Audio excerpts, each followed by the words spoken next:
عليكم وطن عزيز. подписаться к ним лайк мені فراموش نکنید. از من قصه دیگه براتون کردنی بودم، قصه حقیقی.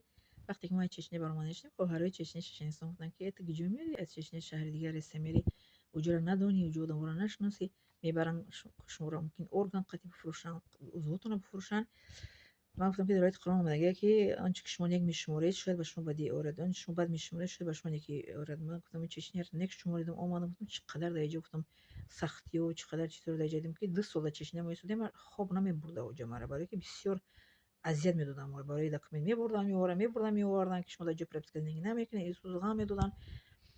بعد انا چیز دیپورت هم میکنیم و تنبیه میکردن. خون را شده بودم چند بردم اونجا کسالش بیمار شدم. بعد همین دو سال خواب نکردم. گفتم اینجا که یک شماریدم باید قرار میگه یک شمارید شاید به شما بدی بیاره. مرا بعدی او گفتم چش شما اون چیزی که بعد میشمارید شما گفتم میریم اونجا شاید یکی بیاره. این اومدیم به شهر دیگه رسه در اینجا خون تعلیم دیپلمی میدید سینه گرفتم. این ببینه که اینجا بعد شماریدن و یکی ارگان قد شماره فشان اومدم یکی در اینجا مرا و امر خداوند انتظار بود دیپلم تیبیره گرفتم. آیات قرآن چه ما آگاهی میده که آنچه که شما یک میشمارش و شما بدی آورد، آنچه که شما